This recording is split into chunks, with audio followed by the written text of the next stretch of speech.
有一个姓黄的旅客，惊早起坐无人机进前，伊行李封检查出来，讲内面有藏一防身喷雾，伊是真配合，把物件摕出来，不过伊试一个抓出来，现场是变甲真插片。地勤警员随报警察处理，航警也甲这个查甫人带回去问话，落尾是依照违反社违法该移送。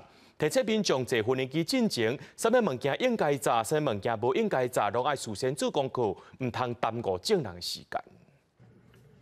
伫白色棒球帽的查甫人，互通知讲行李内面有防毒喷雾，必须要摕出来弹掉，也是拜托亲友炸转去。伊配合摕出来了后，就越过去试喷管，再搁请地勤人员斗3工摕去弹掉，收落来就去候机室准备要登机。但后壁地勤人员是开始感觉袂喘气，通报航警来处理。现场的民众嘛讲闻到怪味，喘不过气就咳嗽啊，就很不舒服。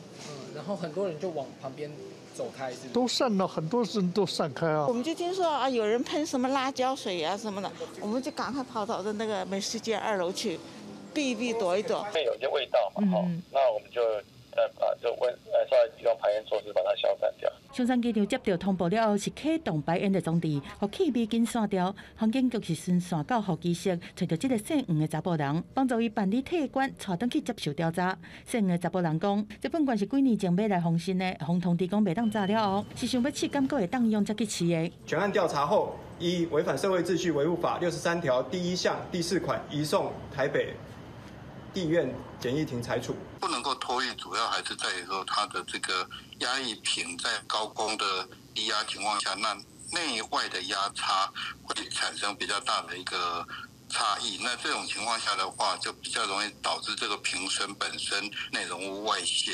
学者分析讲，高压喷管伫高空顶悬，因为气压的关系，较会漏泄，对飞行会造成威胁。各国因为航线无同，有无同的规范。不过旅客上好是严格来检视，确保飞行安全。航警局嘛特别搁一摆甲旅客来宣导，咱国对高压喷管的规范，除了会当用伫人体医疗用品和西装的用品以外，拢袂当炸去坐飞行机。符合规范的喷管，不管是手提也是托运，拢有用量的限制。若看到袂当炸的违禁品，除了防毒喷管、救生手环、防卫战术笔、有酒精的防水罐和特殊毒菌的产品，拢袂当炸。记者综合报道。